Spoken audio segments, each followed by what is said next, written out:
Hello, guys, and welcome to the Marigold Standard, your weekly audio source of all things Dream Star Fighting Marigold. I'm your host, Rob Goodwin, and I am joined by, if I may say so, sir, a crystal clear Matt Turner. Matt, you are a man that is suited to high definition.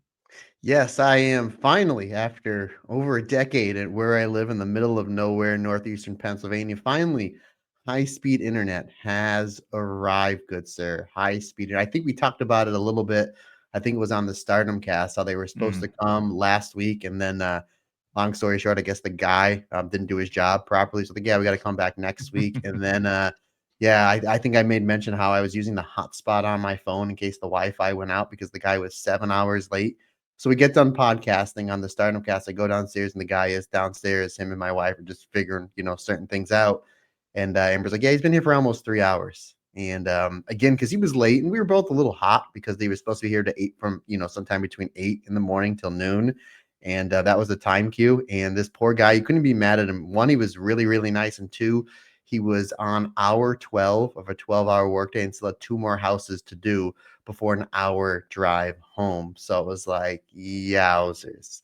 Yeah, I guess what Ooh. happened was they kind of timestamped, like, okay, this house should take a half an hour. This day should take 45 minutes. This one should take an hour. Certain houses were taking an hour and a half to 2 hours to 3 hours just because of where to put certain things. So it's just like, and I think I texted you earlier today and I was like, Amber gave him water, gave him snacks, like offered to cook him dinner because that's just the sweetheart of a person that is my wife. So it was literally at the final steps. And then all of a sudden we couldn't get internet at all. And he's like, this is really, really weird. So I guess his team member that was working across the street text him, yeah, I can't get internet either. I think there's a service outage, which means they would have to come back the next week. So like, oh no, this is like a 3-week process. Sure enough, they called the solution center and they said, oh no, we just reset everything. Your the Wi-Fi in that area should be back up, pop back on, changed all of our passwords and whatnot to, all the certain Wi-Fi things. And then I was like, wow, the internet is booming, Rob. The internet was booming. And obviously my trial was actually right before I left to go for my oral surgery I was like, let me knock out this alternate commentary. And every single alternate commentary that I've done over the last 3 years and change for our Patreon members, there's always some sort of buffering, whether it slows down or buffers in the beginning, buffers at the end, no buffer whatsoever, crystal clear. Smooth as silk. Yeah, no issues. Usually when we're downstairs because we run the TV on the Wi-Fi. I have my phone on the Wi-Fi. Amber has her phone on the Wi-Fi. I have my work computer on the Wi-Fi. Usually some Wi-Fi has to get shut off, and you have to Mhm. use your data. Like because I have the high data plan on our phone. And it's just like, nope, we can just run off the Wi-Fi now because folks, we're rolling over here. It's a glorious week over here at the Turner household. That's for sure. Absolutely. When you're having to shovel coal into your Wi-Fi, which is what I think you were probably having to do, having to feed the hamster so it sped a little bit quicker on the wheel. The foil hats on the antennas, yeah, like in the 50s and 60s. We weren't too far away from there, You that's for weren't, sure, you yeah, weren't. but, here we go, yeah, it's exciting times, the fact that we can use technology the way that it's supposed to be, Rob Goodwin, look out. Yeah, it's one of those things, isn't it, where like you look even 15 years in the past or whatever, and Wi-Fi, it was still fairly new. And now we get so annoyed when it doesn't work. And it's like, maybe there are but I don't know what it is. Everyone seems to get annoyed by it. As soon as the Wi-Fi, like there was a huge service outage at work yesterday, and the amount of things that were going wrong because there was no internet. And it's like, how much does this world rely on it? And it's just nice that one of the things that is going to benefit from new internet is indeed the Stardom cast and the Marigold stand. And yes, absolutely go and check out Matt's alternate commentary from this week on the Patreon because again, smooth, no juttering. There was no buffering. It was like smooth. It was like watching Stardom World. It was great, Matt Turner. So looking forward to that. You mentioned oral surgery, my friend. You seem to be okay. How was the experience? A lot easier than I thought. I kind of was going through some differing opinions. My nephew, he's 19. He had his wisdom teeth taken out, I believe, back in May. And he basically told me, you're down for a day or two. Take it easy the next week. You'll be fine. The girl I work with at my side job, She had her wisdom teeth taken out. I think it was March. She told me the same thing. You're down for a day or two. You're not allowed to go to the gym, not even cardio, nothing for like 2 or 3 days. And you won't be able to eat solid foods for about 4 or 5 days. I went to the dentist 2 weeks ago because I get my teeth cleaned every 6 months, which is what you're supposed to do. And I asked my dentist, he said, you're going to be in excruciating pain for 3 to 4 days, unbearable pain. And then you're going to be in really bad pain from anywhere to 1 to 4 weeks. And I was like, you're a licensed professional. You're telling me something. That's great when a dentist is telling you. Yeah, he's like excruciating pain for 3 or 4 days, and he leaves. He taps me on the shoulder. He goes, "Hey, you're a big guy. You're strong. You'll be able to handle it." And I'm like, excruciating pain for 3 or 4 days. But no, it went rather well. It's actually kind of funny. As I went in to sign in, all of a sudden you hear somebody moaning from the back, and I was like, "What is this?" It was like this 15 or 16-year-old kid that was like literally being carried out from like by his parents. Like, you know how like when you're watching wrestling and like the good guy gets beat up and the seconds have to kind of carry them out. That's what they were doing to this kid, and his mouth had all the gods in it. I was like, oh man, that's going to be me in like 45 minutes time. And I did make mention, and I wasn't really too nervous about the pain. My main thing is I never been put under before. So that was kind of my main thing. So I went in, of course, Rob, to the shock of nobody, I became best friends with the assistant in about 30 seconds. Like me and her really, really hammed it up. So I was like, she did a really good job putting me at ease, and I made it really easy for her. And then she's kind of telling me all the post-surgery instructions. And she's like, yeah, there's a goodie bag with all these instructions. I said, ma'am, do you see that pretty girl that I came in the room with? She's like, that's your wife. You want me to tell? I said, yes, tell her everything because I'm not going to remember any of this. So we get done. So they put me in the chair. They give me something to kind of or to basically get me drowsy. And then I basically said, hey, I'm really tired. I think I'm going to take a nap. And the next thing I know, 45 minutes went by and I was all done. And I had two thoughts that went through my head, Rob, going, and this is going to swing it right back into pro wrestling because that's literally where my brain is 90% of the time. I was like, there's only two people in this room, the assistant, who I was best friends with for about 45 minutes, and the guy that did the actual extraction. And now there's 5 people in the room. So I was half asleep. I was like, what's with all these people? They're like, oh, they're just getting the room ready for the next person, cleaning everything up. I said, oh, okay.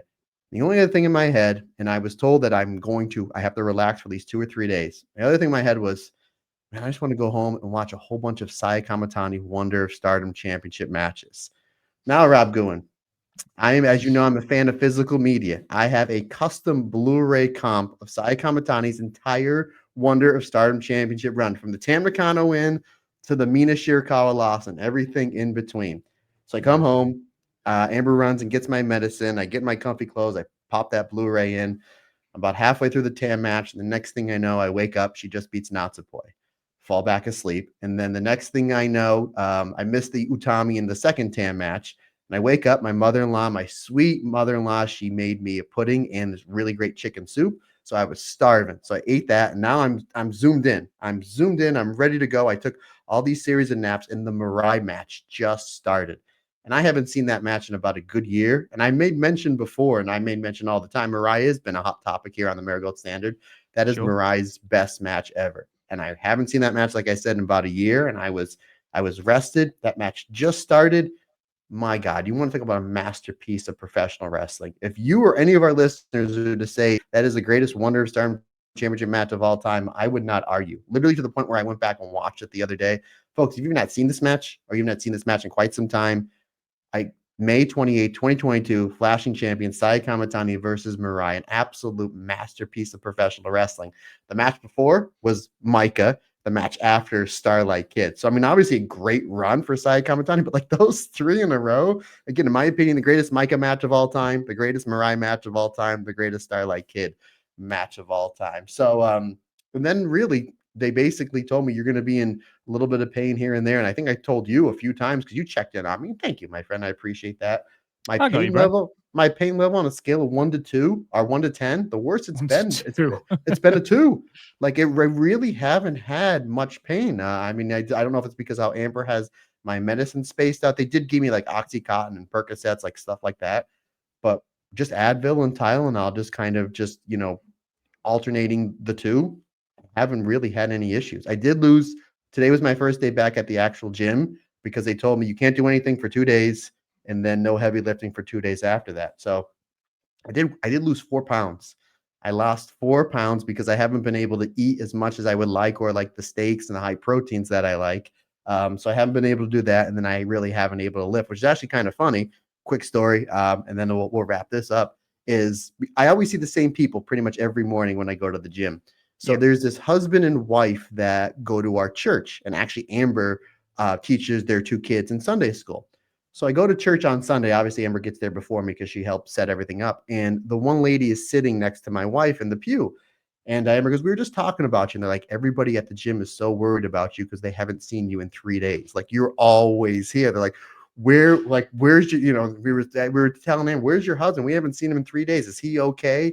Like, "Oh yeah, he just had dental surgery and he can't live." I said, "Wow, how about that? That everybody was concerned about me." A phone call or text message would have went a long way. But I just thought that was pretty funny, that because I wasn't there for 3 days in a row, they thought that I got stolen or something. I think even Amber said, he's like, "No, if anybody ever kidnapped him, they give him back." So They bring him back. yeah, they Absolutely. bring me back. Absolutely.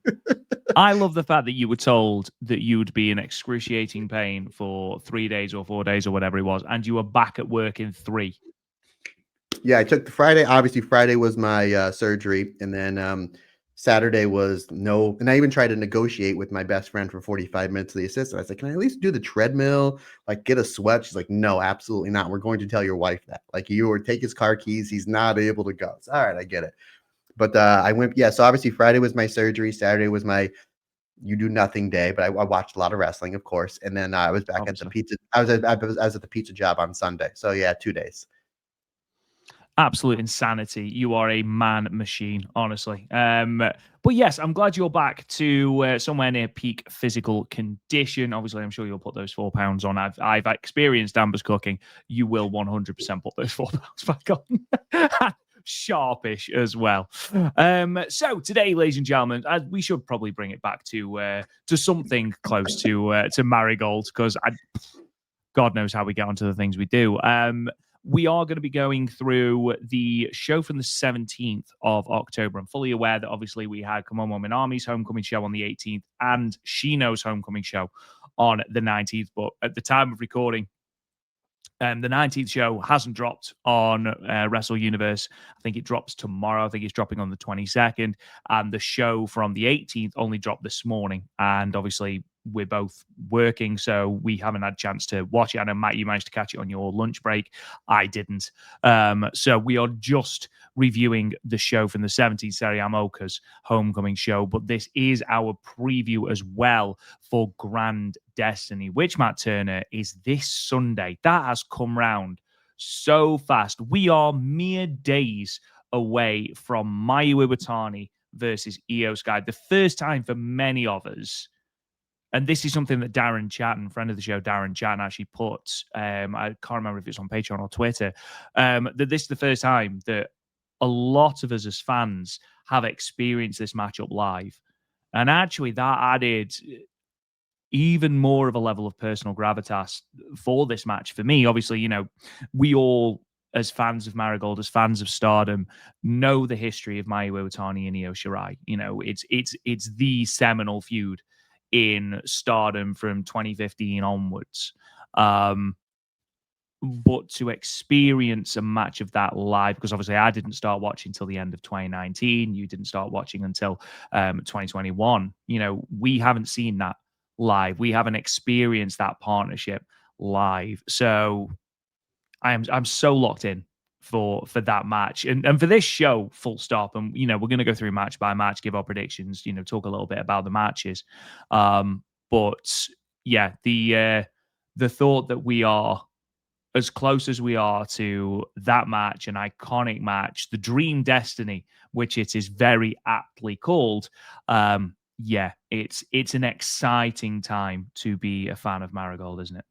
Yeah, and just to back up real quick, like Rob said, we're only covering the show from the 17th. The main crux of this episode that you're listening to right now is going to be our preview and predictions for Grand Destiny. What I am planning on doing is on Friday, I plan on just doing a quick solo podcast where I'm going to review the shows on the 18th and the 19th, just to kind of get everything in line before we get to our big live review of Grand Destiny. So more than likely that'll be on your feed either Friday or Saturday. I know Rob said that he's out I'll get a hold of Andy Header just to see if he can just, do a quick edit. So probably Friday or Saturday, you just get a quick 20, 25-minute review of the shows from the 18th and the 19th, just to kind of, smooth everything in going into the big show this weekend. But yeah, partner, you're absolutely right. This is the first time a lot of us are going to see this live. Not only that, but more than likely, this is the first time IYO and Mayu are having a big match outside of Cork and Hall and in front of more fans, because pretty much every single IYO versus Mayu match took place in Cork and Hall, roughly around 1,000 people. And obviously last year when IYO wrestled Utami at Summer Destiny, they did around 3,000. And that's roughly what we're probably going to expect Marigold to pull in for this show. Obviously, we hope they get the biggest number possible because we want all wrestling, especially Marigold, to succeed and thrive. So the fact that you're absolutely right, buddy, we're going to be able to see this live for the first time in front of a lot of people. It's going to be excellent. I'm super jazzed. I'm super jazzed for the entire card, especially the way that they've been building a lot of these matches. Obviously, Miku, Aono, and Utami, Hayashishita. I think the best built match on this card is Victoria Yuzuki versus Mai Sakurai. I think could not agree more. Could not agree more.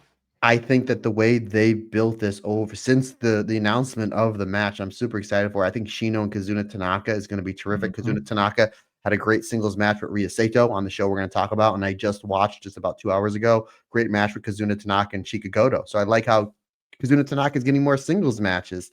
So super excited for that. Obviously, I'm a big fan of surprises. We know we're gonna have at least 3 mystery people. Who's Megaton gonna wrestle? Who is Chika Goto gonna wrestle? Who's that mystery person that is in the tag team gauntlet? So there's a lot of really great stuff. And obviously, don't forget Chihiro Hashimoto versus Seri Yamaoka, which I'm almost forgetting because of not because I'm not excited for that match, because of everything, how great everything else was built up. And I think just because like Chihiro Hashimoto is obviously not on all these Marigold shows. So when you're watching Marigold, it's like we know we're getting Mayu and IYO, but then they're doing such a great job building up Kazuna, Shinno, Sakurai, Victoria Yuzuki, and of course, Miku, Aono, and Utami Hayashishita. But man, I'm super jazzed for this show. Really, from start to finish, this is going to be a fantastic show. And yeah, it's gonna be easy for me to wake up early on Sunday. I'm gonna feel like I'm like a kid on Christmas morning. I have a feeling Saturday night's gonna be a little tricky for me to get to bed, my friend, because I think this starts 1:30 in the morning for me, something like that. But it might be like a 3-hour nap and then watch the show. But yeah, man, super pumped, and kudos to Marigold. I mean, who would have thought, a year and a half ago when Rossi got left, or basically not left, when Rossi got released is the word I'm looking for, got released from Stardom. I remember we were like, oh man, do we do emergency podcast? The sky is falling. And it turned out to be a blessing in disguise, because look how great Stardom's doing, kind of doing their own thing. And obviously, we would have never seen IYO versus Utami. We've never seen IYO versus Mayu again had that not happened. Again, just happened to be a blessing in disguise. And again, the fact that we get to enjoy all this great wrestling, especially the Joshi scene, and then talk about it, buddy. And I say it all the time. I'm going to say it again. Who's got it better than us, my man? Who's got it better than us? And fast Wi-Fi, Rob. I'm going to watch this show. Fast Wi-Fi. Oh my. I can't wait for you to be able to watch the big moments of main events without having to pause, yell at whatever streaming service you're watching it on, have Amber come up to you and ask if you're all right, and you to go, it's bloody wrestling. And then obviously it finally kick in again. Can't wait for that moment. So yeah, it's going to be exciting.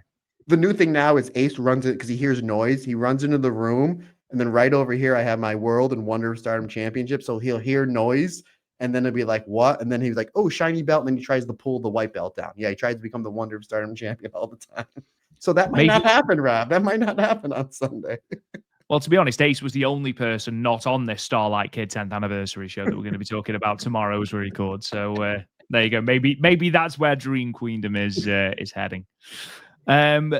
Unfortunately, just before we get into the crux of everything, on Friday, as we record, it was broken, I believe, by Rossi himself, the really, really quite devastating and shocking news that former Marigold and All Japan Women's and 0-1 referee Katsumi Sasaki his body was found at a hot springs facility in Kitakami in Iwate, with his passing caused by a suspected bear attack, which is just absolutely horrific. Apparently, he'd been missing for a day, and obviously was then found. He leaves behind two young daughters. Obviously, we at the Marigold Standard and at the Stardom Cast just want to pass on our most sincerest of condolences to Katsumi Sasaki's family, friends, and colleagues, and everyone that knew him at this awful time. Because again, it's such a horrific story, and one that you just don't hear very often. Again, rest in peace, Katsumi Sasaki. Yeah, lots of outpourings of nice stories about him, nice anecdotes from a lot of people around the world of pro wrestling. So, yeah, devastated to hear, but rest in peace, Katsumi Sasaki. Yeah, really heartbreaking when you hear that it's possible bear attack when sounds like he's on vacation, at a hot spring trying to enjoy himself, relax, and then geez, like just I actually think it's where he worked. oh From what I've read, admittedly, this is courtesy of translations and things like that, but I believe it's where he worked. yeah, but I mean, geez, like you said before, partner, just the outpouring of love. I mean, what a track record, obviously Marigold, All Japan, 0-1. I mean, refed a lot of venues, big venues, and refed a lot of big matches with a lot of big superstars, and he leaves a legacy. Obviously that's the one thing is that you just see these people just outpouring love, showing nothing but respect and admiration for everything he's done for the professional wrestling business, and obviously his passing absolutely heartbreaking for him and his family, but you have to give kudos to everybody that showed him nothing but love and respect upon the announcement of his untimely passing. Yeah, absolutely. Moving on then, as we've sort of alluded to, myself and Matt will be doing a live review of Marigold Grand Destiny on the 27th of October, Monday, at 9 p.m. British Standard Time, 4 p.m. Eastern Standard Time, I believe, if my maths is correct. Although it is daylight savings time that weekend, so it might be different times for Britain. So I'll update that because I've only just remembered that it's daylight savings time in the UK. But again, it'll be great to see as many of you there as possible, having a little bit of a chat about what will, I'm sure, be an absolutely phenomenal show. So yeah, it's already up on YouTube. If you want to click the bell notification so you don't miss the start of the stream, you can go there and check it out. And again, in the words of Mayu, check it out. Yeah, looking forward to talking about this. It should be a fantastic live stream. Always really enjoy the live stream ones that we do, Matt. Yeah, absolutely. It's always a joy, doing them because of just the fan interaction that we get, whether it's Marigold, whether it's Star, it's an absolute ball. It's almost like performing in front of a live audience with the audience all over the world. Because obviously I'm in the States, you're in England, we get people from Japan that come in, people from Australia, people from Spain that join us. It's really, really cool just to see just what a global presence Joshi professional wrestling has, and just the outpouring love from the fan base. So yeah, we hope to see as many of you on there on Monday. We sort of talked about this last week. Mayu Iwatani, who of course has the biggest match of perhaps the last 10 years of her career. No, career. perhaps a little bit, less. I'm sure there's some people that will say it is the biggest match of her career. She has that match obviously against IYO SKY on the 26th of October. She had been struggling with her ankles, had posted multiple shots on Instagram and Twitter of her taped up ankles, managed to gut through it to defend the Superfly Championship at Korakuen against Seri Yamaoka last week. We did suspect that Mayu would be rested for these three shows to make sure that she was in condition to fight at Grand Destiny. That proved to be the case. I believe immediately following our recording, I don't think it was even the next day. I think it was a couple of hours later. It was announced that Mayu would be off the shows on the 17th, 18th, and 19th, which unfortunately meant that she wasn't able to wrestle at Yamaguchi, which obviously is where she's from. So that was a bit disappointing. But obviously, the big thing at the moment is Grand Destiny, and you need Mayu Iwatani to be on in tip-top form for what is undoubtedly going to be, as I've mentioned, a fantastic match. So Mayu off these cards. The cards were changed. Still pretty fun cards though, Matt, with even without Mayu. Yeah, again, the show we're about to review was a really, really good show, but they aired on the side of caution, which we kind of were alluding to last week when we recorded. Probably be best just to take her off these cards because the last thing you want is her getting injured. Again, not only missing that match with IYO, but if she does rupture Achilles, she could be out for about a year. So I thought that was really, really smart on everybody's behalf. And again, Rob, you said one of the biggest matches of her career. I think it's the biggest match of her career because she's never wrestled anybody before that is coming off a WrestleMania moment like how IYO has over the last 2 years. Obviously, last year she lost to Bayley. Still was a great match, but had one of the best matches, if not the best match in all of WrestleMania. This just a few months ago, walking out as the WWE Women's World Champion. So I'm going to say this is Mayu's biggest match. So again, smart on Marigold and Mayu to give her some time off to heal. And it's not only that, but it makes the anticipation even more that we get to see Mayu versus IYO. Rob, real quick, I just noticed that my internet is lagging a little. For some reason, my internet is connecting to the old box, so I'm just going to switch over to the good one. Hopefully, there won't be any interruptions. So, but we shall see. Oh, I think that's all I had. Oh, he has paused. I will just say, ladies and gentlemen, whilst Matt hopefully unpauses, otherwise it is just me for a minute. He was absolutely fine. He was, oh no, there we are. He's back. You were absolutely fine before. Oh, I don't know. I just noticed that I kind of froze for a second, and then I'm like, why am I freezing? Like, for some reason, it was still connecting off the old Wi-Fi box, which I thought that wasn't. I hope we don't get double check. Amber will take care of that. But anywho, here I am. Yes, back in high definition, my friend. Back in high definition. And just as Matt said that, Newcastle have scored. So it's good all round. Matt returns and Newcastle United have scored as well. Who are they playing? It is the Champions League because some teams, Darren, play in the Champions League. I was hoping there was gonna. You already knew what I was doing. I didn't even know they were playing, but I totally pitched you a softball so you can rib Darren. But it is the biggest competition in Europe. Only the top clubs in Europe play in the competition. Sunderland are doing so much better than us in the league. It doesn't matter though because I'm still going to carry on with this.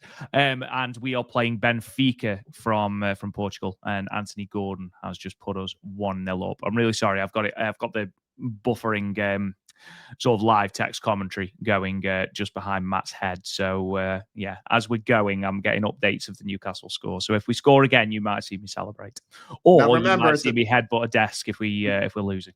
Remember, we're PG podcast, so try not to swear. I promise nothing, Matt Turner. I appreciate your honesty. We've had Tegan Knox on this podcast, Matt. The PG rating of this podcast went out of the window with that Tegan Knox interview. Great interview.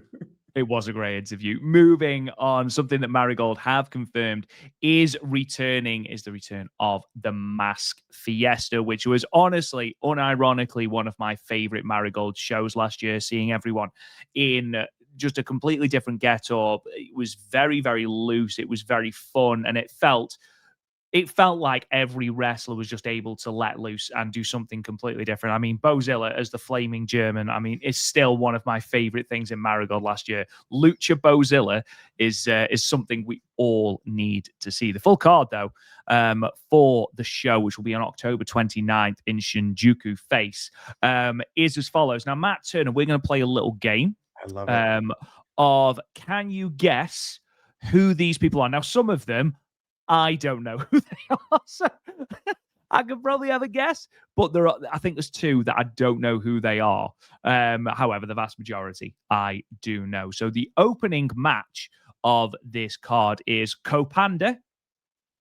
Okay, who do you think that is? Copanda, jeez.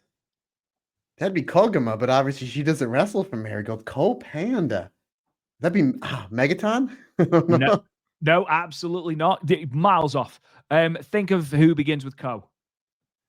Oh, Chikagoto? Nope. Ko. Kevin Owens? Oh man. Kevin Come on, Owens? Mominami. Yes, it is Ah, Kevin Owens in a panda mask, which we all yes. would love to see. It's Kimomo Minami. Okay, that makes sense. So it is Ko-Panda versus, and I'm not going to lie, this name really popped me, Meal Nagisaurus. Nagisa Takabana or Nagisa Nagisa. Takibana. Okay. It is Nagisa Takibana. That name really popped me, that they've tried to fit Meal Mascaris into it, and it's Meal Nagisaurus. We have got, you're not going to get these, so I'm not even going to try, because you're not going to get them from the name, and the graphic is really obvious. So you've got Ryder Yuya versus Raiwawa Trickland. Zack Um, Ryder. Zack it is, Ryder is the it is first Zack one. Ryder versus Shane Strickland. No, it's not. It is it's Minami Yuki against Rhea Sato in singles match as well. Again, this is not confirmed. Just going to quickly point that out. Could be anyone. Purely speculation, folks. Absolutely. You have got Rise, again, who you're not going to get.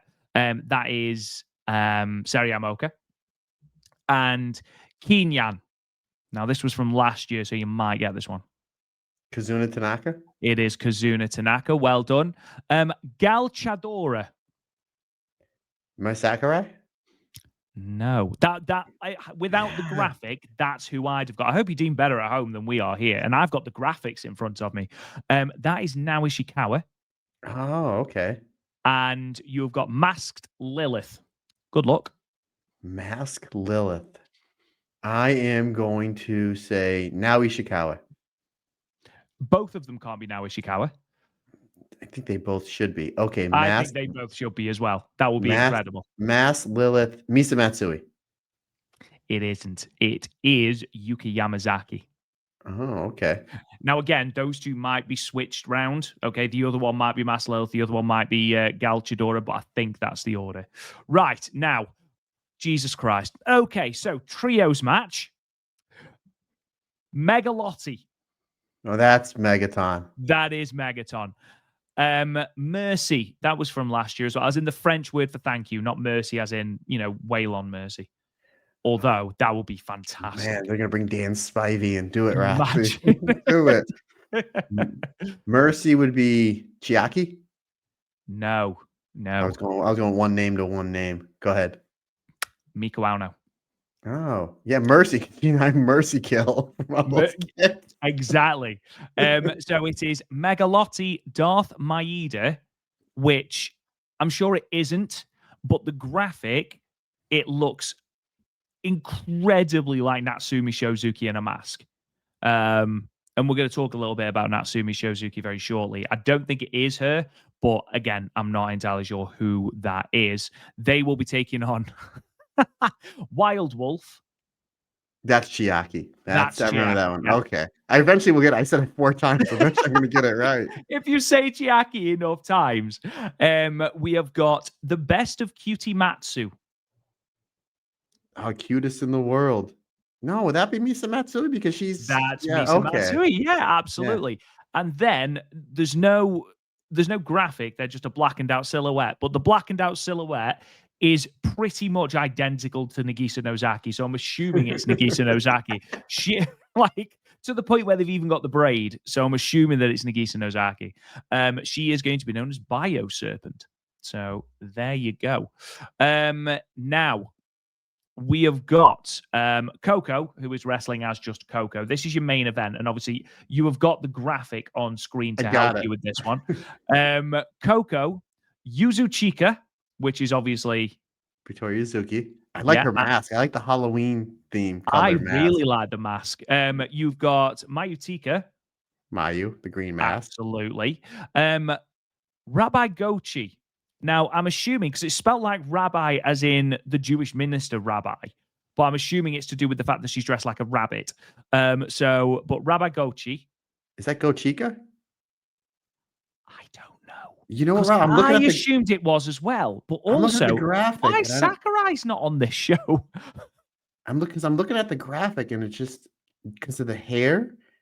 Man, I don't know. That's obviously the other one. They're Hummingbird and Utami, which I'm sorry to blow up your spot. You're gonna get there, but it's like No, no, I'm it's good. absolutely fine. I'm staring at it, and it was just like I don't know who that is, but I'm looking at the graphic. Go Chica would make sense for Chica Goto. So regardless, all these masks are really cool.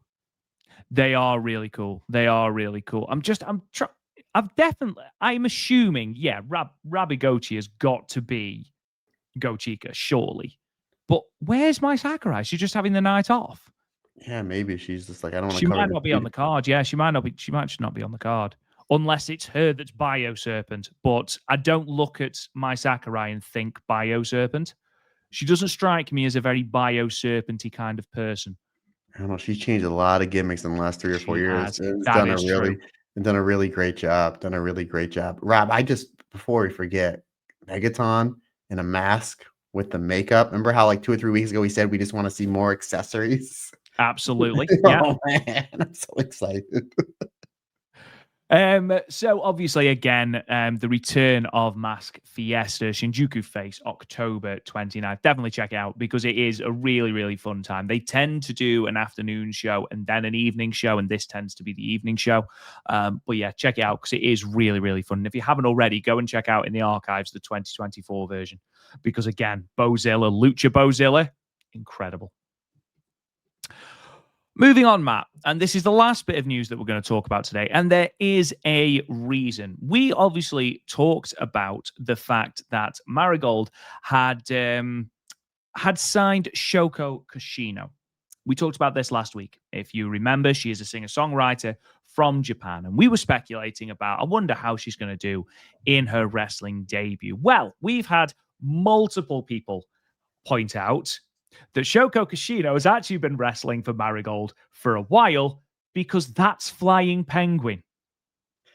And now that from what we've been told, and now that I'm looking at this picture, you can kind of like from the bottom part of the mask, like, oh, that is Flying Penguin. So how about that? Yeah. So I wonder if she's going to alternate gimmicks like we would see with Gigaton, like where she's Flying Penguin and then she's under the other alias. So interesting to see, but it's like, oh, we know that this person's a very good wrestler because we've seen them wrestle before quite a bit over the last year or so. So no worries on that one. We know they are A-OK, buddy. I think I even said that in the tag team gauntlet for Grand Destiny. I think I mentioned that Flying Penguin wasn't in it and suggested You're it right. as a. You're not wrong, buddy. You're not I'm not wrong. I'm not wrong. Maybe we will see Shoko Kashino team with Flying Penguin in this. Imagine if they won Shoko Kashino and Flying Penguin. Be incredible. But yes, so Shoko Kashino, she'll do okay considering she's already wrestled. And again, she had a fantastic match with Mayu in Osaka. So go and check that. It's going to be great to see Shoko / Flying Penguin, whatever guise she is under. It's going to be great to see her get some more reps in Marigold because I've been really impressed, especially with the last couple of times that she's been featured on the Osaka tours. Because again, every time Marigold has come through Osaka, specifically the 176 box, Flying Penguin has been on that card, and I think her and Hummingbird could be a really good team. You know, the flock. So yeah, it's going to be really interesting to see what she does and how she's booked in Marigold as well. Absolutely. Let's talk about this one show then before we head into the Grand Destiny review part of this show. So just a couple of notes. Firstly, this is night 7 of the Battle Heart Tour from Friday, the 17th of October. Took place in a brand new venue for Marigold, the Chikujo Town Community Hall Sapphire in Fukuoka, with a number of 332, a number that Marigold did announce was a sellout at the venue. We've already mentioned, but Mayu Iwatani will be absent from the 3 shows that we're going to be reviewing in the lead up to Grand Destiny. The show is Seri Yamaoka's homecoming, hence her being the sole person on this graphic. It also marked the Marigold debut of Fukuoka-born 15-year-old Coco, who we're going to be talking about very, very shortly, Matt, because she's been causing waves, and quite rightly, because for 15 years old and having only debuted in May, she looks very good. She looks very, very good. In terms of the results, then, 5 matches in all with the changes after Mayu was pulled from the cards. Singles match, Kimomo Minami defeated Nagisa Takibana with a neck screw in 8 minutes and 14 seconds. Tag team match next, the Darkness Revolution team of Misa Matsui and Chiaki. They defeated Megaton and Nao Ishikawa. Misa Matsui did not pin Megaton, but pinned Nao Ishikawa with the jackknife pin in 7 minutes and 1 second. The Megaton redemption arc starts here. Singles match, Rhea Sato defeated Kazuna Tanaka, submitting her with a modified leg lock in 6 minutes and 16 seconds. In your semi-main event, a tag team match, Miku Aono and the aforementioned Coco, they defeated Chika Goto and Hummingbird, with Miku Aono pinning Hummingbird with a buzzsaw kick in 12 minutes and 25 seconds. And then in your main event, a 6-woman tag match that also acted as Seri Yamaoka's homecoming match, Mai Sakurai, Seri Yamaoka, and Shinno defeated Utami, Hayashishita, Victoria Yuzuki, and Yuka Yamazaki, with Seri Yamaoka pinning Yamazaki with the Aoki clutch in 13 minutes and 22 seconds. Now let's dive straight in then. We start with Kopanda, I believe their name is, and this is a match we are going to see at Mask Fiesta, Kimomo Minami and Nagisa Takibana. Obviously, we waxed lyrical about young Marigold on the last podcast in what was both of ours, I believe, favorite matches from that Korakuen Hall show. And again, 8 minutes on the opening of this card, they showed again that there is a lot of potential in these two wrestlers. We've seen young Marigold get 5 minutes, 6 minutes, 7 minutes, and now they're getting more time. And this Absolutely. was great. Great lockup to start, the fundamentals, the footwork, just from the chain wrestling to start with the hammer lock, the wrist lock. They had no, as we call when you're teaching professional wrestling, no happy feet, where you're kind of taking a whole bunch of steps and it doesn't look clean. Just the cleanup of just, again, where they're at in the ring and just their footwork is so noticeable because it just flows into the rest of the match. Again, great wrist locks to exchanges to start. Really great chain wrestling between these two, and then we really start bringing it up with Kimomo Minami with those drop kicks, Nagisa Takibana with just her explosion on certain things that she does, whether it's her shoulder tackle, her drop kicks, and then you're kind of getting a 50-50 match, and then the strikes again. Not only is the chain wrestling so much better, but the strikes are cleaner. They look like they can really, really do some damage. A great strike exchange between the two. Nagisa Takibana hits that double jump crossbody for a 2 count, which I absolutely love. Kimomo Minami comes back with a spin kick and a hammer lock DDT, and then basically the Golden Gate swing. So it's almost like a fisherman suplex, but instead of bridging back, you go into a neck breaker, which I really like because Kimomo Minami has a really good bridge. Really great way to start this show. Again, they're getting more time on each and every show. I'd love to see them go 10 minutes, 11 minutes, 12 minutes to really flush out not only their story, but what they can do, not only from an offensive perspective, but defensive perspective, selling, bumping, putting their opponent over. Great match to start the show. 3.5 stars for me. I'm so excited every time I see these two wrestlers in the ring, whether it's singles or tags, because these two have become two of my favorite wrestlers in this company, which is saying a lot when you have a Mayu Iwatani and Utami and a Miku Aono. I really look forward to Kimomo and Nagisa's matches, which just goes to show you what a great job Marigold is doing, highlighting young Marigold. I couldn't agree with you more. I was actually going to say something very similar about these two wrestlers. They are fast becoming two of my must-see on this roster, which, again, when you look at what Marigold are trying to achieve, and they are looking to cultivate a young, exciting roster. And that's exactly what they're doing when you throw in the likes of Shinno, who is just tremendous. Seri Yamaoka, who of course is labeled the super rookie. You put in the likes of Victoria Yuzuki, Kazuna Tanaka. You have got a very, very exciting young crop coming through, and that's not even taking into account the likes of Minami Yuki and Yuki Yamazaki. Yuki Yamazaki is another one who I will continue to sing the praises of because, again, she just fits in so seamlessly.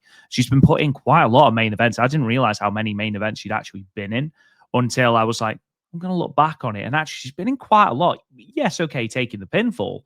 But again, teaming with Mirai, teaming with Utami, It's that main event spot. It's that exposure and who she's in the ring with. And again and again and again, she proves to be able to hang with them. So again, another really good unearthed find for Marigold. And she's only 18. So yeah, absolutely wild. And again, if you then put Coco on this roster as well, obviously I don't know. She is a freelancer at the moment. There's nothing done. There's nothing signed. But if I was Marigold, I'd be going out of my way to bring Coco on full time.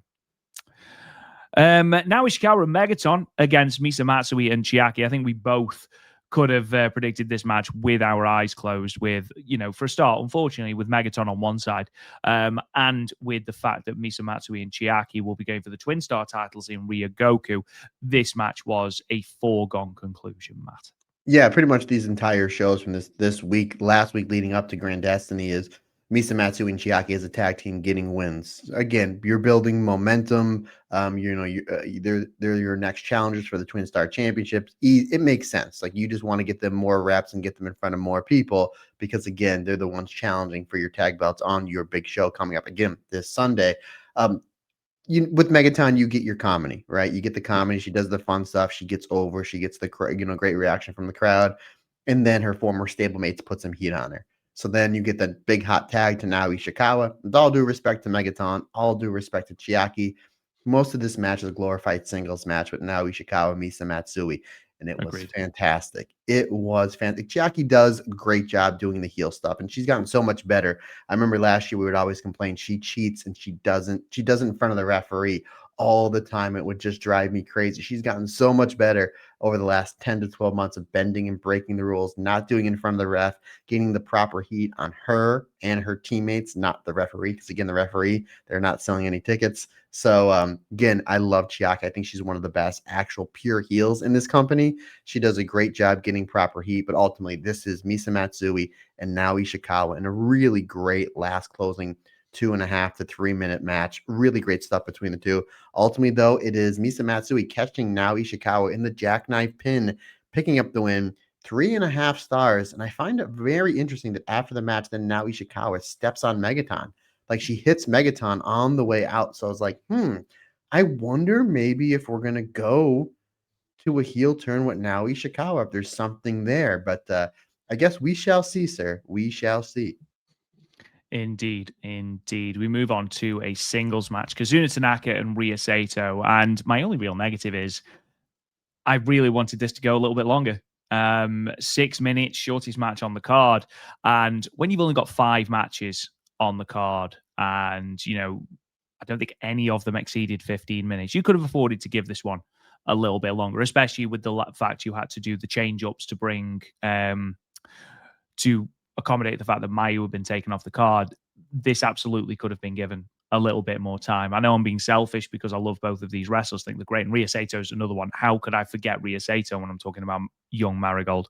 Well, this is a match I want to see more of, and what I'm sure we're going to see for many years to come in Marigold.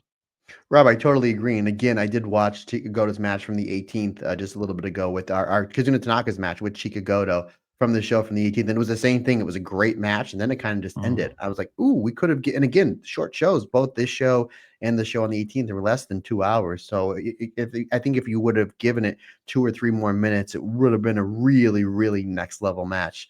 That being said, again, like I said, I totally agree with you. This match was fantastic. The bell rings and these two, I write down my first note and then I look up and these two are at each other, throwing bombs, throwing forms. I'm like, oh wow. Like, these two are really, really going at it. And I like how you get like the form exchange, the dropkick exchange, and then Kazuna Tanaka just finds her footing, pun intended, and starts laying the kicks into Ryo Saito. Really great stuff there. And then we get an apron fight between the two. And then Kazuna Tanaka does an arm wringer onto the apron, sending Ryo Saito crashing, hits the mat, hits the apron, and then rolls out to the floor. So it's almost like a double bump. Like, Kazuna Tanaka comes off as a proper killer here.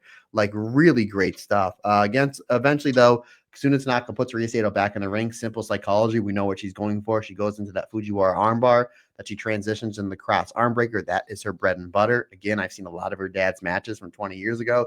That was his bread and butter. So clearly taking off the old man. Really great stuff there. But then Ryo Saito is able to get out of that because she's a great counter submission wrestler as well. She counters that into the ankle lock.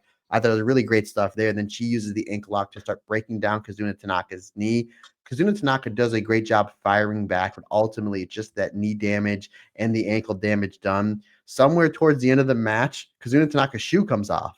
So now her ankle is exposed, which I thought was really, really cool. Again, it's just those subtle little things. Hope it was intentional, because if it Yeah. was, even if it wasn't, they worked it in really well. Yeah, again, I was just like, wow. That, again, it's the little thing. With this match, still been a great match without that, sure. But it's like, ooh, literally stop you in your tracks because one, nobody else on the card is doing this, and two, you don't see that every day. You really, really don't. I really like that. Again, it makes Rhea Seda look like more like a killer because like she's going after the knee, she's going after the ankle. How can I expose the foot more? Oh, I'll just take her shoe off because there's some protection there, right? It's why we wear shoes. Ultimately, though, it's almost like a version of the old Jamie Noble trailer hitch that forces Kazuna Tanaka to tap out. Great match, buddy. One of my favorite matches on this card. 3 3/4 stars. Again, 2 or 3 minutes longer. It would have been 4 and a quarter stars. No problem. But it makes me want to see this match again and again and again. And maybe, Rob, maybe in a tag way, maybe in a month or two, we may see a Celine Flora versus a Rhea and a Misa, or a Rhea and a Nagisa Nozaki. Regardless, these two have great chemistry. We've seen them on opposite ends of tag matches. This was really great just on its own single setting. Again, 3 3/4 stars for me. Moving on to the semi-main event, we've talked a little bit about Coco, Matt. What was your opinion upon, I assume, seeing her for the very first time in what was a very, very fun tag team semi-main event? Excellent stuff, and they did a great job pairing her with Hummingbird. And again, Absolutely, yeah. you'll see that again because she's in the main event on the show the 18th. It's most of her stuff is done with Hummingbird because she works a lucha style offense. And you need a good base, and you need people that understand where to bump, how to flow, and how to feed for that really fast lucha style offense, or else it kind of comes off wonky because a lucha style can look really, really cool or it can look really, really bad. Sometimes there's just no in between because sometimes you just don't have a proper base for it. And Hummingbird was phenomenal. Hummingbird did a great, obviously, she's the one that takes the majority of the offense, not only from Coco, but obviously Miko Ano as well. It's a different style offense. It's like arm drag, bump, arm drag, feed, boom, boom, boom, boom, boom. And then I turn around, then I got that kicked in the face from Miko Ano. So Hummingbird, even though took an absolute beating here, she was the MVP of this match because she's the glue that basically melded the styles of the Japanese strong style that is Miko Ano and that fast lucha style that is Coco. So again, lots of credit to Hummingbird. Great stuff with Chikagota and Miko Ano.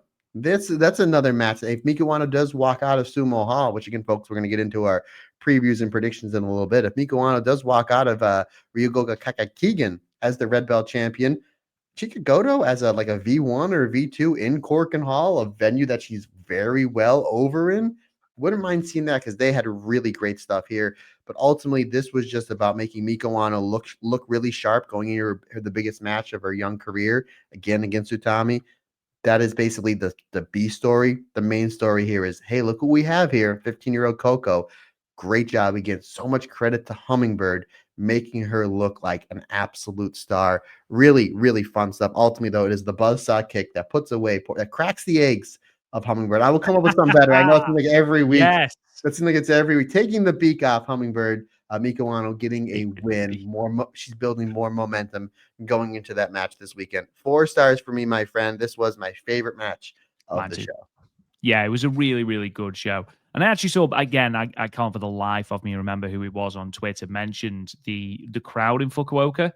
A very, very, very quiet crowd, which, considering, again, the caliber of wrestling they're seeing, is a little bit disappointing. However, full house, and I know they've done really good numbers, Marigold, over this set of 3 shows. I believe they sold out the show in Yamaguchi for Shinno's homecoming show. So some really good numbers, and again, continues to add to these improved attendances that we've seen in the second half of 2025. Moving on then to the main event, Seri Yamaoka getting the all-important victory on her homecoming show. I think we knew that Yuki Yamazaki, as much as I've just praised her, I think we knew she was going to be taking the pinfall in this match, and I think we knew it was going to be at the hands of Seri Yamaoka. Dude, Shinno, man. Like, my God. I don't think I've had the amount of aura that girl has in her little finger at 16 years old in my entire body in the entire 35 years I've been on this planet. That girl is a walking aura farm. It's ridiculous. She's 16 years old. She's been wrestling since what? May? May Yeah. 24? Yeah, the Shine Forever show. Not even full And time. Not even full time. exactly. She's been on the odd show because of school. Like, can you imagine the level of what this girl would be if she was wrestling on a full-time schedule? Like, again, I don't know where Joshi Promotions are finding these rookies. I don't know if there just happens to be an incredibly sort of fruitful, for lack of a better phrase, Joshi tree somewhere that they're plucking these small rookies from. But good God, Shinno is amazing.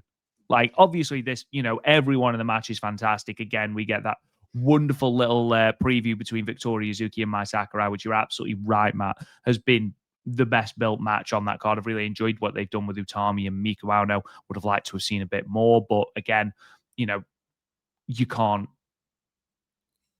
be too greedy, I suppose. But this Victoria Yuzuki and Mai Sakurai stuff is great. But I'm so drawn to Shinno, watching how she wrestles, how she commands a ring, how she is so aggressive in her offense, and sort of slightly envious of how confident she is at such a young age. Yeah, this match is broken down almost into 3 matches. You have obviously the main crux of this match is Mai Sakurai versus Victoria Yuzuki, which we've already talked about a few times. That's the way that this match has been. They've done such a great job building this match up. I was excited for it regardless because of how great Mai Sakurai is and just Victoria Yuzuki being on an absolute tear these last 5 or 6 months.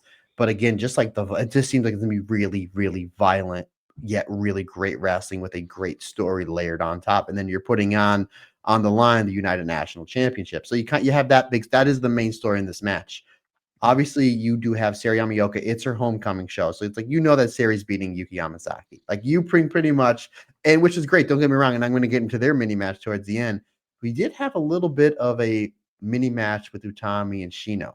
Obviously, I talk about it all the time. I'm going to say it again. Utami does a great job taking the younger wrestlers or people on the bottom or the middle of the card and then bringing that up. We only got a little bit of it here. Because I think they wanted to space out, giving more time for Yuzuki and Mai Sakurai to sell tickets and pay-per-view buys for the championship match, and then let them get their story out of the way, then ultimately make this about Seri Yamaoka. Because again, it's her homecoming show. And again, she's got a big match coming up as well. But one Chihira Hashimoto might be a one-eyed Chihiro Hashimoto, which we will get into that. Absolutely. We will get into that on the Stardom cast because wowzers, you want to talk about great tag team. We got some great tag team wrestling, not only in Stardom, not only in Marigold, but I don't know if you got a chance to watch AEW Wrestle Dream. Like, this was like, you had some of the best tag matches of the year, all within like a 7-8 day period. So again, how lucky are we? But again, Shinno and Utami, they just kind of tease it a little. It's like, ooh, maybe after the Sumo Hall show, regardless if Utami walks out as champion or not, I want to see them on opposite ends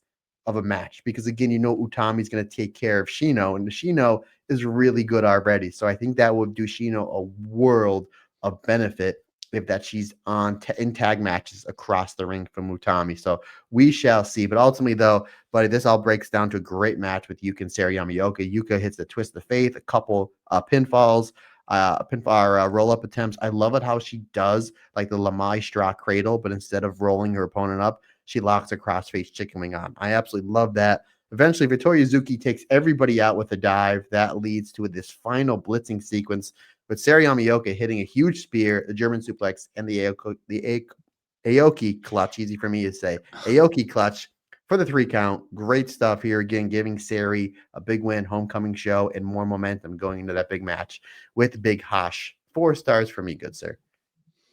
Yeah, great way to end the show. Those final 2 matches I thought were great. And yeah, Ryo Saito and Kazuna Tanaka was a really, really, really good match. I just want to see more of that. And again, as I said before, I am sure that we will throughout the years.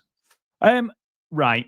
We've danced around it enough. Let's get into Grand Destiny. Obviously, this Sunday, Grand Destiny from Ryogoku Kokugikan, which I'm gutted we haven't heard more of from Mayu Iwatani. But again, pay-per-view, Marigold, Wrestle Universe, 26th of October, 5 a.m., 5:30 a.m., I believe, British Standard Time. I think it starts. At least that's when the stream starts. I think the first bell might be 6 a.m.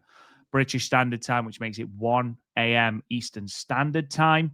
I believe the order of the card has been announced. And I believe that the first match or the pre-show match, it's match 0 on the running order, is Kazuna Tanaka versus Shinno with both their mothers at ringside. So Kazuna Tanaka with Yumi Fukawa and Shinno with Michiko Omukai.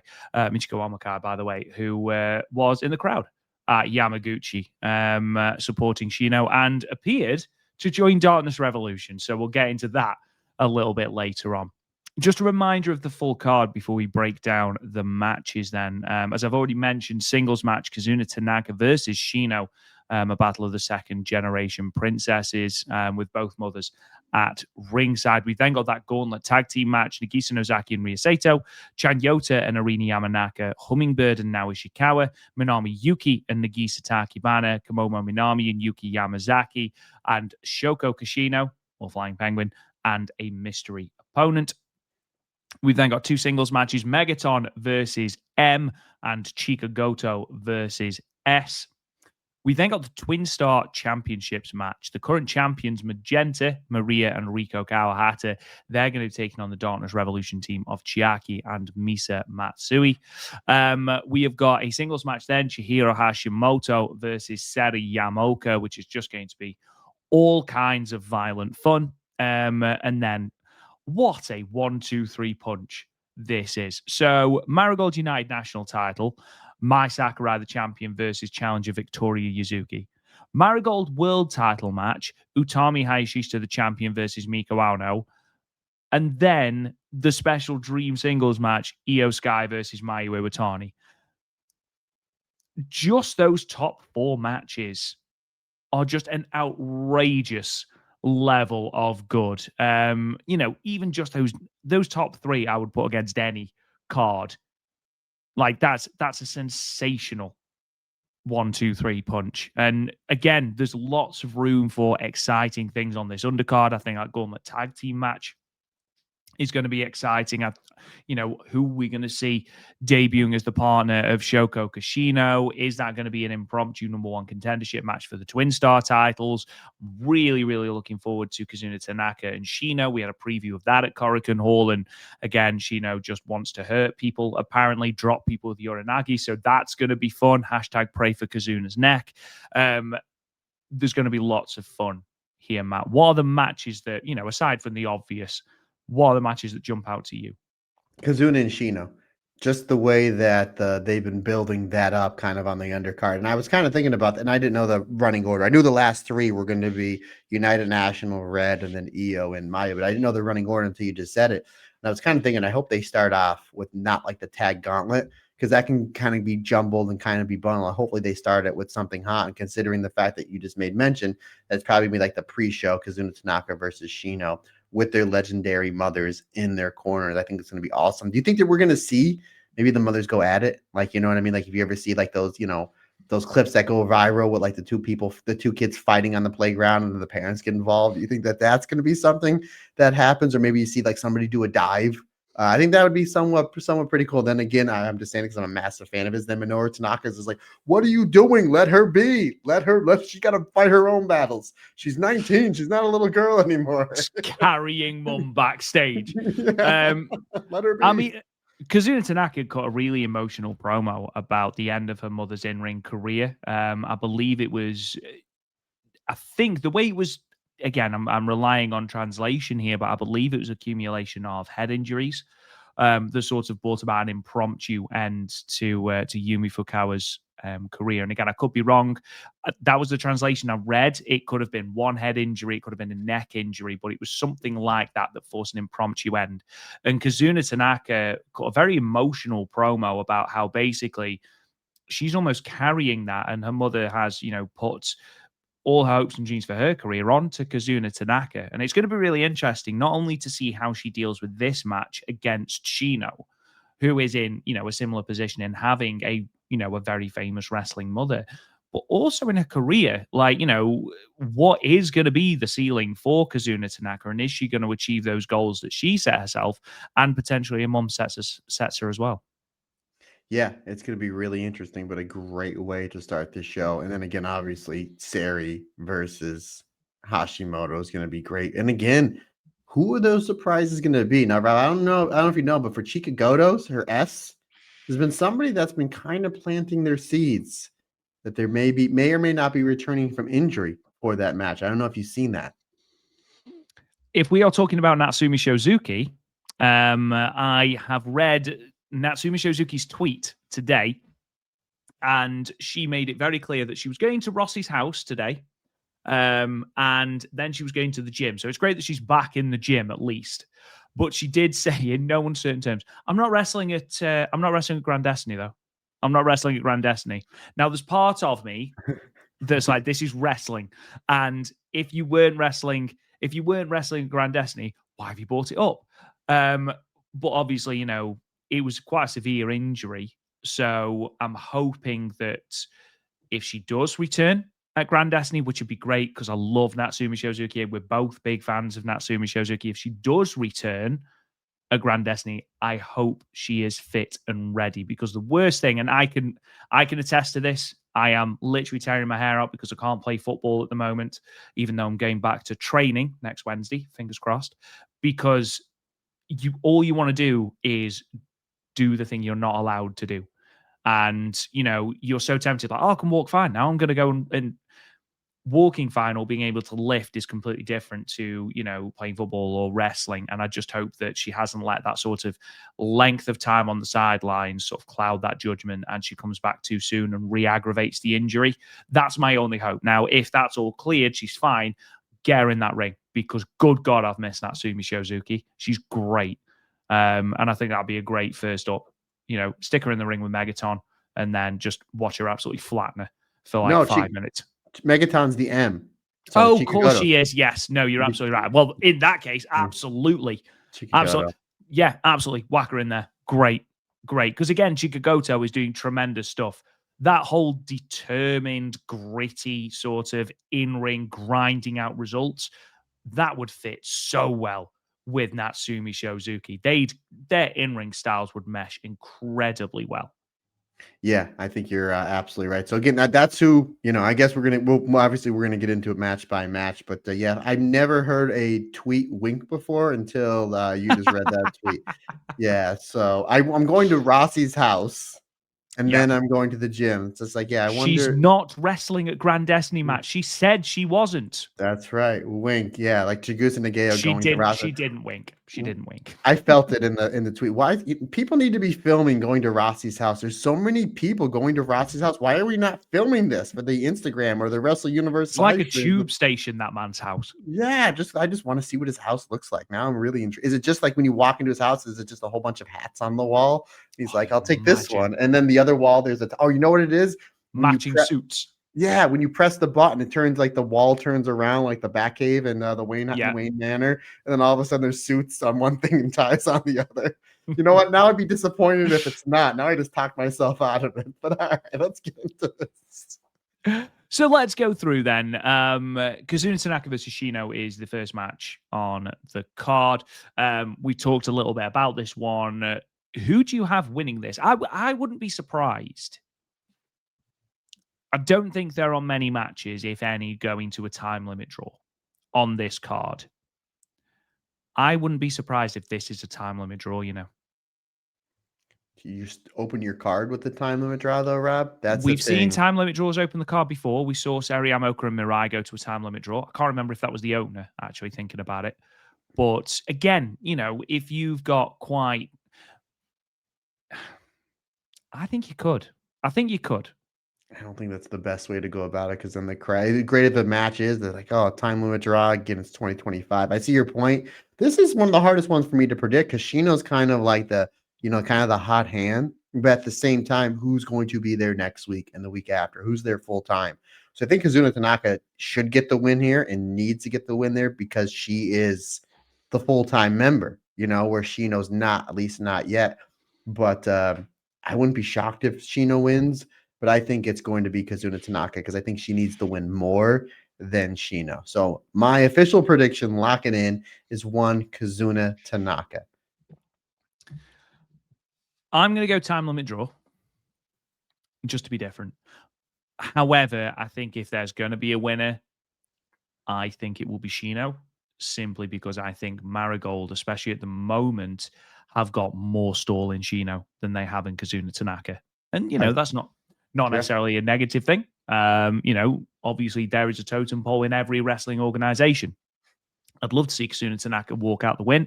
I'd love to see Kazuna Tanaka be on top of the company at some point. However, at the moment, I think there is more heat behind Shinno. And I think, again, that's not a bad thing. Again, if Kazuna Tanaka wins, I'm certainly not going to be arguing, but there we are. Rob, a couple of these we're going to do side bets. The side bet: do we see Minoru Tanaka show up? But that would pop me at 1:30 in the morning. Is there an on-screen, even if he's in the crowd, is there going to be an on-screen appearance of Minoru Tanaka, one of my favorite juniors of the past 20 years? I think we'll see him in the crowd. I don't think he gets involved. As long as if they just show him and they just show him, I'm good. I wonder if he's going to be in the heat mask. Or does he show up at Mass Fiesta? That's another story for another day. Maybe he's Bioserpent. Maybe it's him. Figured it out. I mean, to be fair, I don't know if I told you this. I saw Rossi Ogawa match on Twitter not long ago. He was in a 6-woman or a 6-person against, I think he was against Nanae, and he ended up bleeding. He ended up gigging. Like Hardway, or was it one of the I think pop it and might twist? have been Hardway because it was Yumiko Hotta as well. Oh, that'll do. The violence absolutely blasted the poor bloke. He was a heel, so I can't remember who he was teaming with, but I know it was Nanae, and I know that Yumiko Hotta was in the match as well. I think we know what we're doing for our next watch along, buddy. Oh, absolutely, have to. So the goal in the tag team match, just a reminder of the teams: Nagisa Nozaki and Ryo Saito, Chan Yota and Arina Yamanaka, Hummingbird and Naoya Ishikawa, Minami Yuki and Nagisa Takibana, Komomo Minami and Yuki Yamazaki, and then Shoko Kashino and a mystery partner. So obviously we'll predict our winner. Side bet for this one is obviously who is going to be the mystery opponent or the mystery team member of Shoko Kashino. I'm going to get mine in now. I'm going to put Jungle Kiona in there. We saw her appear at Starlight Kids' 10th anniversary show. We know she's wrestling Sayarida at a singles match. I think she turns up here. She's a freelancer. What's to say she can't turn up in Marigold and Stardom? We've seen Chihiro Hashimoto do it. So, yeah, I do think Jungle Kiona makes an appearance, and I think this will be the perfect opportunity. And I think if she doesn't turn up here, then I believe she'll be one of the mystery opponents against Chika Goto or Megaton. But I think the tag team rumble or the tag team gauntlet match will be where we see her. Rob, that's a great shout. Obviously, I do want to talk about this more on the Stardom Cast because we're going to be covering that in the Stardom Cast. Cheap plug. I'm going to say, I'm going to throw this out there, and then we will discuss it more. I'm going to say that Jungle Kiona is offered a spot in Stars after her match with Sayarida. Again, we will get more to it there. Regardless, Jungle Kiona is showing up in one of the 2 promotions that we, that we talk about. So that's fine. A-okay with me. Just to be different, Rob, I'm going to say that the mystery person in this match is going to be Ihozan. I don't know why. I'm just going to throw that out there. I think it's be somebody from Marvelous. So that's what I'm going to go with. As far as my prediction to win this, I'm going to go with, is it Hummingbird teaming with Nagisa or with Minami Yuki? Hummingbird is teaming with Naoya Ishikawa. Okay. Who is teaming with Minami Yuki? Nagisa Takibana. That's it. Yeah. Nagisa Takibana. Yep. That's that. And that's going to be my prediction to win this one. But this is really up in the air. That's going to be a fun one because it's going to be a gauntlet. It's going to be really, really fast paced. Ihozan is a proper out of nowhere pick there. I like that. I'm going to go Darkness Revolution. I think Nagisa Nozaki and Ryo Saito. Partly because I quite like the symmetry of it being where Ryo Saito debuted for Marigold, if you remember, at Summer Destiny. And it was a match that ended really weirdly. And I think here we'll see, again, the tremendous amount of progress she's made. I just figured something out. So the mystery person is teaming with the person that's kind of flying penguin, right? Oh, Jesus Christ. Where are you going with this? Flying penguin. Where do you see penguins? In a jungle? Jungle Kiona, right? Because the animal. So there you go. I don't think jungles are where you see penguins. You might be able to. Okay. I I'm don't know. pretty sure penguins are in the Arctic, but okay. I like your thinking. I like your thinking. Animals, jungle. I like it. Somewhat there. Don't think it's quite biologically correct, but I like your thinking. Yeah. Okay. Yeah. All right. You're right. I'm wrong. You're smart. I'm stupid. You're You're handsome. I'm not ugly. stupid. You're certainly not ugly. Megaton then. Megaton singles match. Megaton versus M. Whoever the mystery opponent is, with the greatest of respect, Megaton isn't winning. I know that you said about it had been talked about that S, and I can't remember who it is. I think it's Chikagoto who's taking on S, isn't it? Might be Sanka, and I would love it to be Sanka. Again, give me more Sanka. That's fine. I don't think they'd have left it as a mystery opponent if it was, again, I don't mean this disrespectfully, if it was just going to be Sanka.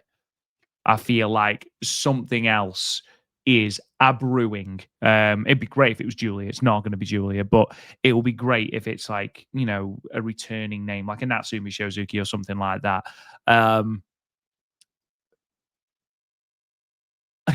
I can't get my head out of the fact that it's going to be Mirai because it's M, and I know it's not going to be, but I think whoever it is, Megaton loses, Matt. Side bet. Does Megaton either try the moonsault or does she hit the second rope Megaton press? Because we always see her tease it. So that's the side bet. It's either if you get one of them, like does she actually attempt the moonsault or does she actually hit the second rope Megaton press? I will say now that she hits the second rope Megaton press. Wow. Well, in that case, she's winning then, isn't it? Because that's the most devastating move in all of pro wrestling. No one's kicking out of that. I can't think who this will be. Could be. No. While you're thinking, can I give you my 2 picks? Do you know what? I'm going to go Risa Serra. Ooh, who's challenging Takumi Roha, by the way? Who's challenging Takumi Roha? Oh man, I'm super excited. When is that match on Monday Magic? Did they make that official yet? I just know that the challenge Yes. got like that. The graphic came out, yes. So, that means match graphic means it's official. Absolutely. Rob Goodwin. I'm going to go with my 2 out of left fields. I'm going to say, oh, did they score again? You up 2-0? Newcastle just scored again. Sorry.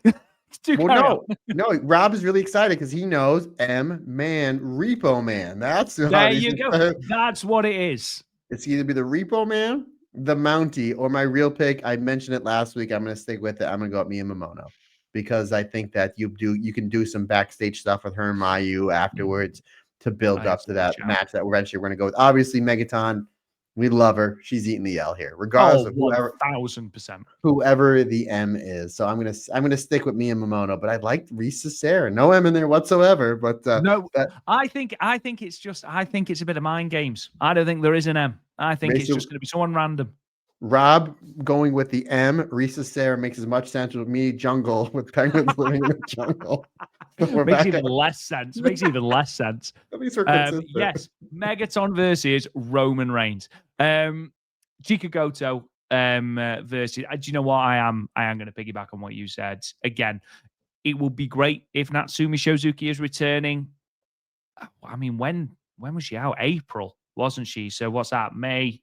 Got 1 month came after May then. May, June, July, August, September, end of October. It's been almost 6 months. So again, I don't know what the recovery is like for that sort of injury. You know, I don't know. I know she did have surgery, obviously, but in terms of rehab and in terms of physio and, you know, strengthening, conditioning and things like that, I don't know how long the recovery time is for that. I'm going to go along with it, though. I think it would be amazing for Natsumi Shozuki to come back at this point. I mean, it would make sense then because Darth Maeda, who is in the Mask Fiesta, it could then be Natsumi Shozuki. But yeah, I'm going to go with that, my friend. Yeah, I'm gonna say Natsumi Shozuki. Regardless, whoever it is, Chikagoto needs to get a win here. She's been putting in the work, and every time it looks like something big's gonna happen, poor Kokiyama gets injured, and then it kind of affects Chikagoto. You know, obviously nobody ever plans on getting injured, but it's like, oh man.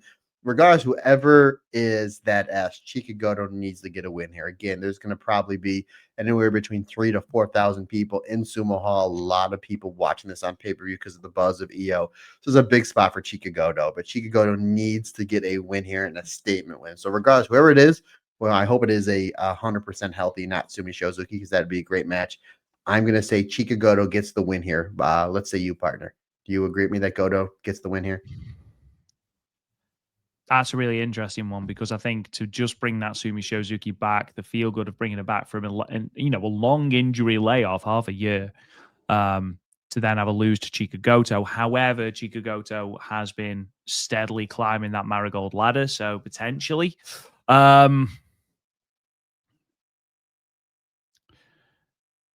Just to be different, I'm going to say that it really does depend who this mystery opponent is. If it's going to be Senka, that's a completely different kettle of fish. I think it'll be a great match, but I think Chikagoto will go over there.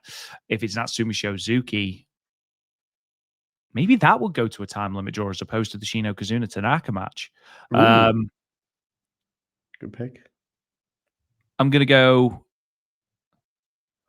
just to be different, I'm going to say Shinno wins the opener, and I'm going to say this goes to your time limit draw, presuming that it's Natsumi Shozuki. If it's not Natsumi Shozuki, I think Chikagoto wins. Okay, there you go, folks. Magenta, the champions, the Twin Star champions, taking on Chiaki and Misa Matsui. I think we're both in agreement here. I think, unfortunately, the Dark Wolf herself, Chiaki, is going to be taking the pin. I think Magenta are going to be winning this match. However, I'm hoping it does build to a Riko Kawahata versus Misa Matsui singles match. That would be something built on history, the history they have together. I think that would be great. I know that we talked about this a little bit last week, and you think that Magenta was retaining, and I said I think they're going to change the belts just because they're not there full time. Oh, of course you did. Yes, I forgot you'd said that. And I'm going to say that again. This one is one of the hardest ones for me to predict, but I'm going to stick with my original plan. I think that the belts are going to go to Darkness Revolution. They're the only faction in Marigold. They have T-shirts. Obviously, Chiaki did a great job building up. Misa Matsui is on absolute fire, and I think that you need to take advantage of that. You know, when she first came out with that Psycho Speed character, when she turned heel, she dropped a couple Superfly Championship matches that it's like they got her really hot, and then she lost to Mayu and she lost to Victoria Zuki, and understandably so. But it's just like you can't keep her down. You have to build the town. They eventually have to get to that glass ceiling and shatter that glass ceiling, and I think this is gonna be a big spot for Misa Matsui. So not only do I think the Darkness Revolution Army win, I think it's Misa Matsui getting the pin. Again, very much like I said with Chikagoto, this is going to be a big forum for a lot of new eyes on the Marigold and a lot of new eyes on the Misa Matsui. So I think you capitalize on that. So I think that Misa Matsui and Chiaki do walk out as the new Twin Star champions, again, giving Misa Matsui a really big proper shine on the show. Okay, fair enough. We have. I don't know why I'd completely forgotten that you'd said about the tiles changing hands. Okay. I disagree, but that's partly because there's a small part of me that wants Chikagoto to be the one that dethroned Magenta, or Zaleen Flora. But again, that's going to sort of be curtailed by my prediction about the white belt match. Spoilers. Singles match. Oh no, pressing the wrong thing. Singles match, Chihiro Hashimoto versus Seri Yamaoka. This one, I think we agree with, Matt. This is the easiest one for me to predict. It's Chihiro Hashimoto's getting the win here. Chihiro Hashimoto's getting the win here. Now, Rob going, here's the side bet. Interesting. I'm putting the under over at 5. The under over, it's combined double leg takedowns and combined German suplexes. Now they have to be completed. It can't be one of those ones where like Seri goes for the double leg and Chihiro Hashimoto stuffs her, like what happened when she challenged. So the under over is set at 5. So combined, finished and completed double leg takedowns and combined completed German suplexes. So 5, under or over? Over. 100% over. I agree. I mean, I think we'd be closer to 10. Because Ooh. I imagine that Chihiro Hashimoto is going to send Seri Yamaoka into the stratosphere. But, and I said this last week when we were talking when the car got announced, there's going to be such a pop when Seri Yamaoka does finally hit a suplex on Chihiro Hashimoto, because she's going to attempt it. She's going to attempt it, but I think she's going to deadlift her as well. I do think she's going to properly pump handle her, deadlift her into a suplex, like we saw with Mayu in that Superfly Championship match. Obviously, Mayu considerably lighter than Chihiro Hashimoto, but I do think that will be the moment, and I do think that just Ryogoku is going to lose its mind. I think obviously Chihiro Hashimoto is winning, like you said, but yeah, I think we are going to be closer to 10 if you combine suplexes and double leg takedowns. Well, we shall see. So yeah, I'm really, again, this is an easy one for me to predict, but it's not going to deter my enjoyment from this match. This is one I'm looking forward to almost as much as the next 3 matches we're going to talk about, good sir. Well, oh my God, I got hiccups. Speaking of that, that's how excited I am for these final 3 matches. I've given myself hiccups like a small child. The United National title match, Mai Sakurai and Victoria Yuzuki. This one I find really, really difficult. It's the hardest one for me. Yeah, I agree. Because there is a strong part of me that thinks Victoria Yuzuki's coming out of this was the champion.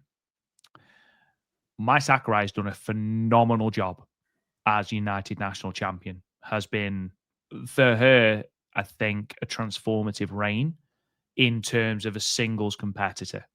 You know, the entire run for her in Marigold has been transformative, but especially her securing that United National title, the matches that she's had, and consistently, I think, has surpassed expectations in those matches. Whoever she's been in the ring with, whether it's Rina Yamanaka, whether it's Chan Yota, whether it's Chika Goto, whoever she's defended the belt against, she has done tremendous work.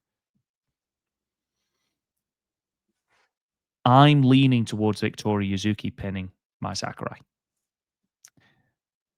I don't think it will be a long reign for Victoria Yuzuki, but I think Victoria Yuzuki pins Mai Sakurai and wins the belt here. The reason, I mean, twofold. One, there's a huge fire underneath Yuzuki at the moment, you know, not just from almost winning the Dream Star, but also because of what she's doing in the ring, just the development, the fact that she is very much becoming a star of this company, someone right at the top of this company. I think she's almost becoming undeniable in terms of securing one of those top titles. I think it is too early for her to be the world champion. However, I do think that the United National title maybe give her a 100-day run. I mean, I think we will have something announced at Grand Destiny about the next pay-per-view, which, again, going by last year's calendar, will be January 3rd. Obviously, we would be there, which would be fantastic. So do us a favor, do us a solid, Marigold. But it wouldn't surprise me if Victoria Yuzuki maybe just has a V1 and then drops it at Ota Ward, if that's where they do First Dream again. Obviously, that's where they did it last time. We've seen it time and time again, you know, people having that short first reign with the belt before then going on to have the longer reign, whether that's with the red belt, whether that's with the white belt. I don't think Mai Sakurai needs the white belt anymore necessarily. I think she's done a great job. I think she's elevated both the championship and the people she's been in the ring with. I think it's Victoria Yuzuki's time. Rob, all great points. There's an old booger philosophy from the 60s and 70s, and it still rings true to today, to 2025 and beyond. You never, when you're doing well with the champion and your company's doing really well, you never want to switch the belt. We've seen Mai Sakurai since she's been this champion, when she's defending these belts at Cork and Hall or whatever, great matches, and they draw really well. Now, the only exception to the rule is if there's somebody that is just as hot, if not hotter. Absolutely. That's right there. Victoria Yuzuki, both of our MVPs in the Dream Star, which is saying something because Utami was great. Obviously, Miku was great. Mayu was great. Seri was great, but both of us had the Victoria Yuzuki, like go ahead. I'm sorry. They were all great, but I would still argue it wasn't really close in terms of MVP. Yeah, it wasn't one that we had to think about. Like, remember last year's No, not even close. last year's 5-star Grand Prix? We're like, is it Mayu? Is it Micah? Is it Mhm. Azumi? It was, but we're just like, yeah, Utami was really good. Everybody was really good, but like, especially that last day, like what she was able to do on that final day. And I say it all the time that when you can have two great matches on the same show on the same night, like next level, like Yuzuki did, obviously with Mayu, and then in the final with Miko Ano, just really goes to show you what a next level competitor is. So 3-0, right? Right. I see. 3-0. Or he's just all excited because he's like, yeah, man, I agree with you. Yeah, Yuzuki was great in the Dream Star. She was great in Great the Dream results. Star. Come on. Anyway, Um, do carry on. so Sorry, Matt. I love seeing you happy, buddy. I love seeing everybody happy, especially you mid podcast. But so with that being said, both those rules apply, which is going to make this match even greater. And then you throw in how great my Sakurai has been since joining Marigold and how great Yuzuki has been. Really, I mean, her whole career, young career, 2 years, but especially these last 5 or 6 months. Then you throw on how great this match has been built up over the last month on these quote unquote Wrestle Universe shows. Really gets me excited. Again, Sakurai does such a great job in these longer form matches ever since she's been United National Champion. Even before that, like the match she had with Julia's farewell was a great showing for my Sakurai. Again, Victoria Yuzuki is operating on another level. I totally see your point, and I would not be shocked if Victoria Yuzuki walks out as champion. I just think that my Sakurai, I think she just needs a little bit of a longer run. Then when her run time is over, then you can propel her towards that red belt scene with Utami and Miku Ano. Now, can Victoria Yuzuki win this match? And then it's Mai Sakurai challenging at First Dream. Again, if that's the way they go for the red belt, whether it's Utami or Miku Ano, sure, because that'll be a great match regardless. I'm going to say Sakurai wins, buddy, but it's like 51 to like 49% sure on that one. Again, this is the hardest one for me to predict. But again, kudos to Marigold and especially Sakurai and Yuzuki. The way that this match has been built up has been nothing short of perfect between the two of them. And I think Sakurai gets the win, but this is a tough one for me to call. Rob Goodwin side bet. Do we see the Goodwin elbow drop to the out? Hold on, to the floor. Do we see the good? Whoa. Yes, we did see Hazuki last week in Cork and Hall do that senton to the That's floor because she's senton, yeah. crazy. Again, this is going to be it's a big match on a big show. Do we see the Goodwin elbow drop to the floor? So I'm talking about either Yuzuki laying down and hitting it, or like how Kyrie does the insane elbow dive to the floor that we've been seeing on WWE TV. Do we see the Goodwin elbow drop in one shape or another to the floor, or the apron? I'll throw that on there as well, or the apron. I think the apron. I think an elbow drop to the floor would be brutal. I think it'd be worse actually for my Sakurai hitting it Oh, than it would be 100%. Victoria Oh, Yuzuki taking it. I 100% would be like, yeah, like whenever You know we're what? doing I'm gonna lie here and take the elbow, the soft part of like the under of the tricep. That's the the word. tricep, yeah. Yeah, you can tell I work out, can't you? Yeah. What's this part? What's this flabby part of my arm called? The tricep. That's actually bigger than your bicep, folks, by the way. So if you want to get bigger arms, work your tricep more than your bicep. Here's your workout tip. Free workout advice. Yeah, I'll take that across my chest. You can take the full-on bump from the top rope to the very, very thinly padded floor. Yeah, absolutely, I would take that. Yeah, but I'm going to go with Sakurai. But again, I think what's great about the position of both these ladies is so it head you win, tails you win. Because again, if Sakurai loses, you build her up, and then she can easily make a push to challenge for the red belt, whether it's a Corkin, whether it's an Oda Ward or whatever, because she's right there. And then Yuzuki again, I mean, she's on an absolute tear right now and only consistently getting better. And then eventually, when Mayu does drop the Superfly championship, because Mayu wants to get the Grand Slam before Yuzuki does. So maybe, Rob, there's a very good possibility at the show that we're going to be at Oda Ward again, if that's the way they're going. The main event very well could be Utami versus Mai Sakurai for the red belt and Mayu versus Yuzuki for the white belt. That's a really good possibility. Again, maybe I'm just putting my booking hat on. But again, Sakurai gets the win here. But again, I don't know. Yeah, it's an interesting one, isn't it? It really is. Utami versus Miku Aono. Oh, this is another one. This isn't as hard for me as the white belt match or the United National title match. I do think Utami retains. Simply because for me, Utami has to retain. She's not in the main event. hasn't main evented a pay-per-view as champion yet. I think to truly legitimize her reign as Marigold World Champion, there's still doubters out there. You know, I think every match she's had for the red belt's been fantastic. I think, again, there's few people who do as good a job elevating challengers as Utami does. Irrelevant of who that is, whether that is Bozilla, whether that is Miku Aono, you know, whoever that is, Utami elevates, and Mirai is another one. I think she has to win. I think it's going to be a tremendous match. If these preview tags have been anything to go by, it's going to be fantastic. It's going to be hard hitting. I genuinely fear for Utami's safety if those kicks that Miku Aono are giving her are not the hardest kicks she can deliver. But I think just for Utami's reign, I think she has to win. I agree. This is another. Like, I agree. Literally, almost everything you said. It's this is a hard one for me to predict. Would I be shocked if Aono walks out as champion? No. No, agreed. But I think that twofold here. One, because the fact that it's not the main event on two different ways. One is Utami losing the belt on a match that's not the main event, and then Miku Aono. If Miku Aono wins, as great as Miku Aono is, it's going to be overshadowed by whatever Mayu and IYO are going to do. So it's like and you want, when you're changing the belt, especially Marigold, Stardom, these companies that we follow, they don't really hot shot the belts as much as we see over here on American television, especially WWE. And that's WWE's. You know, I'm not going to tell them how to run their multi-billion-dollar company, but they pride themselves on long title reigns, and the title reigns meaning something.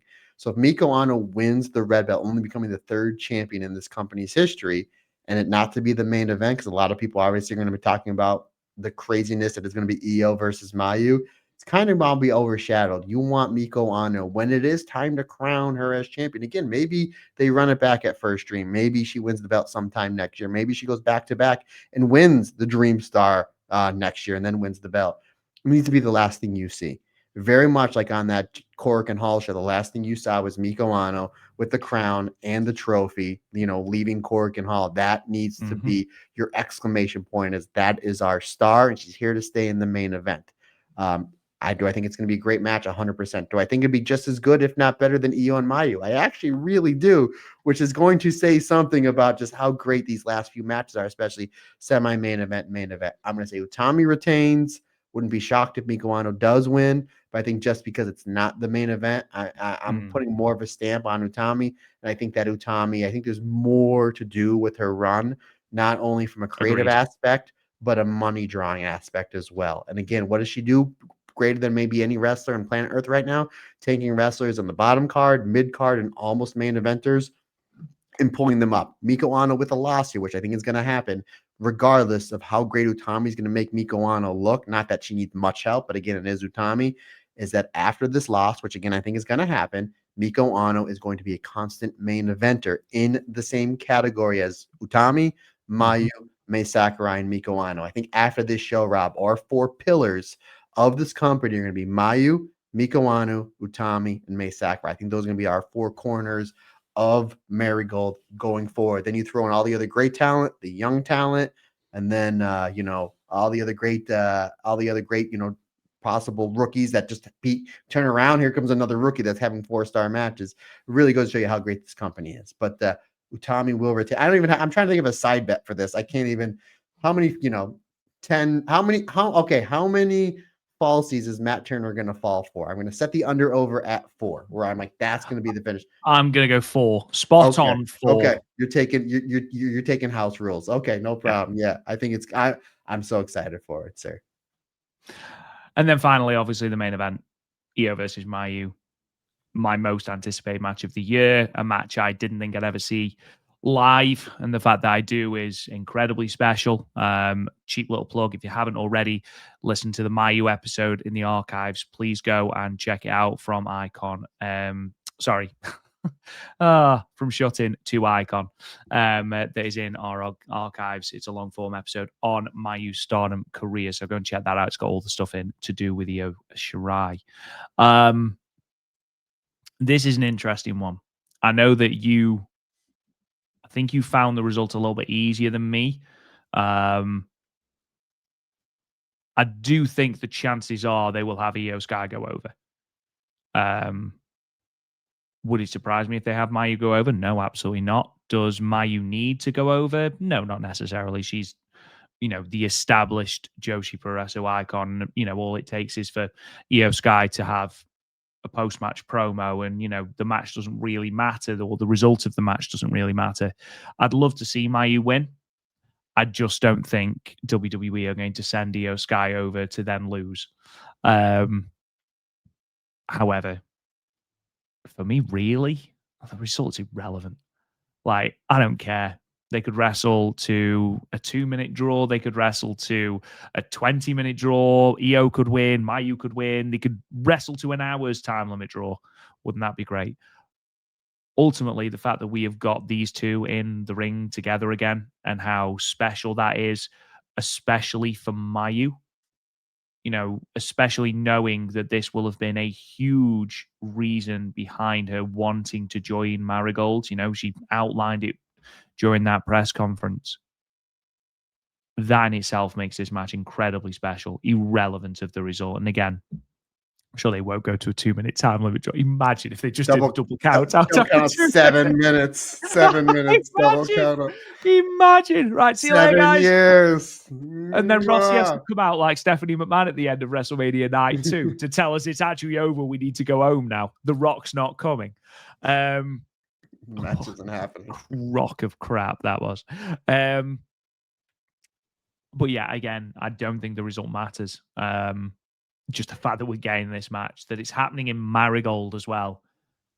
That's an incredible, incredible thing. I can't tell you how excited I am for this match.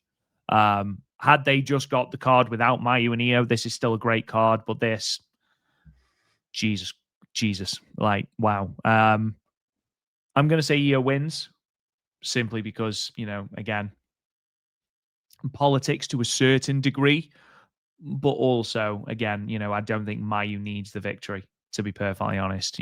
This is more about what it represents, and, all of the history between the two and everything that they've been through together.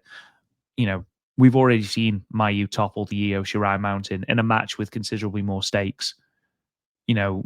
She did eventually topple that mountain. She did eventually claim the World of Stardom Championship in, a 5-star match, at least voted for by us. I don't think that in itself matters. I think it is the fact that the match is happening more than the result. Yeah, I think IYO's going to win. There's going to be more eyes on Mayu. I think we've talked about this last few weeks. A lot of people are going to be tuning into this because of the massive star that IYO is over here in America. And again, wrestling's subjective. You can like what you like.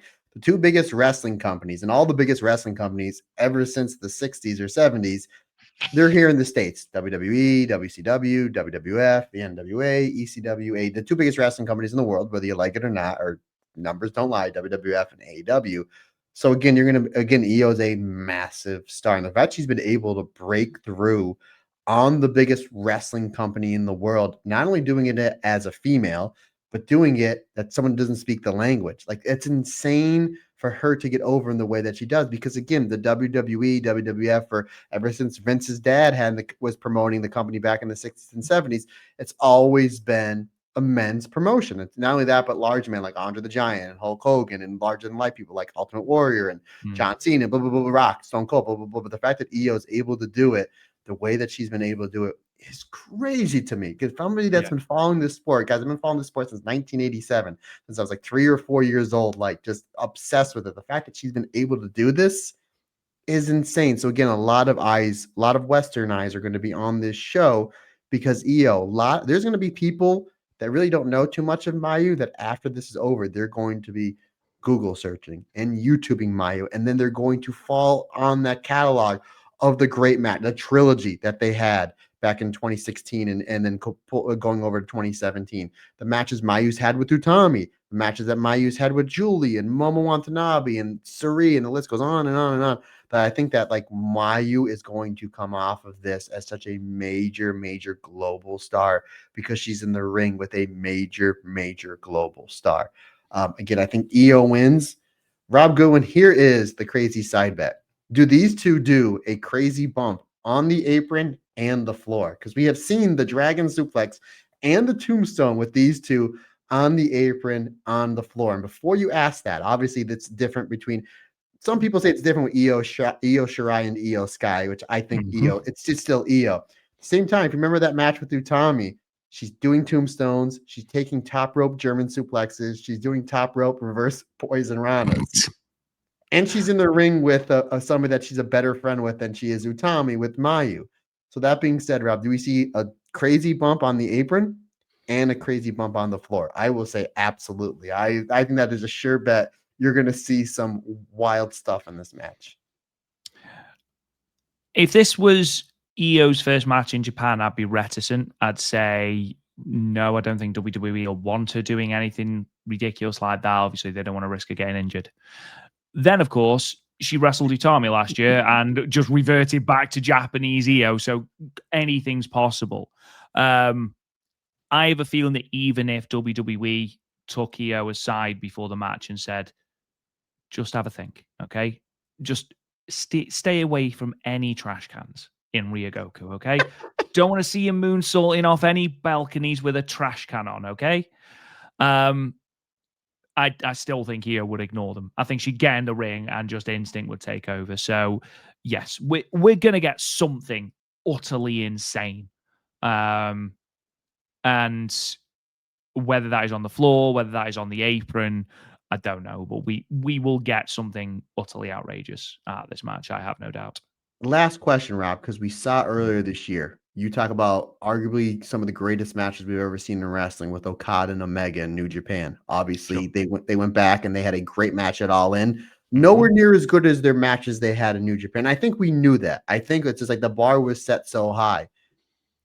Do they get to that level that they had at the match in May 2016, and obviously the match they had at the end of 2016 and the match in 2017? Do you think they can get to that level almost as good or just as good? Because it's crazy to say Mayu's better now than she was then, and IYO's a bigger star and arguably better now than she was then. Do you think they can get to that level that they did in the trilogy?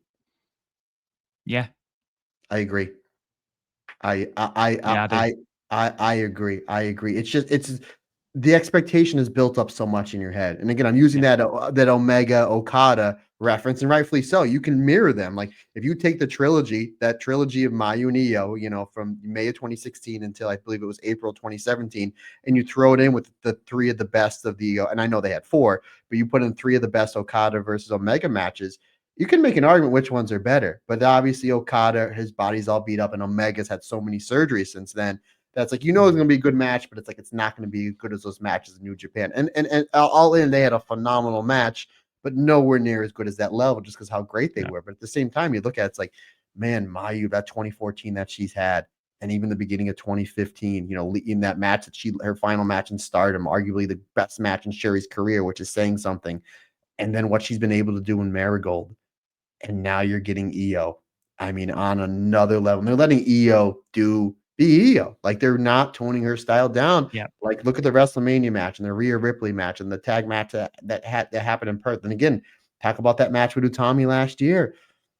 It's a very good possibility they get to that level, which is crazy because those are arguably the three greatest Joshi matches in the last 25 years. So the fact that they can rekindle that, man, I am slightly excited, folks. I don't know if you can tell. Almost excited as Rob is the fact that his team is up 3-0.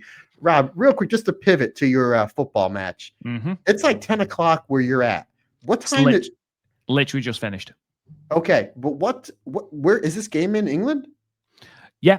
So it starts at 8 o'clock. It's 45 minutes a half. So it was 8 till 8:45 and then 9 till 10:15. Do games usually go on that late? Because like here in the States, the big thing we have is the NFL, right? So they'll do most of the games like on Sunday, but they'll have like one game on Sunday night and one game on Monday night for Monday Night Football. They're a little bit later. Is it? I'm just trying to get more into your culture here, buddy. Do they usually have games that start at 8 o'clock your time? Oh yeah, yeah. But I think okay. the big thing, a big difference between NFL and English football is that English games are only 9 minutes, whereas NFL games can be 4 hours. It's an entire Valkyrie rock opera in 3 acts, isn't it? NFL. So, again, yeah, it starts at 8, but it's done by 10. So yeah, we do, especially in the European competitions, which is sort of the big competition. night games are very, very, very common, especially in the week. I'm just showing off because Newcastle are finally in a good competition. Take and that, happens so rarely. Darren. Take that, Darren. Who are you, Darren Chan? A friend of the show. Right. Anyway, let's quickly wrap up this episode, Matt Turner. Gaze at Julia, my friend, in 30 seconds or less. Julia, hold on, I gotta pull up my phone. Julia was in Japan. Obviously, no footage other than YouTube, people taking videos on YouTube. Was in Japan, but Julia defeated Bailey and Lila Valkyria in a triple threat match to retain her championship.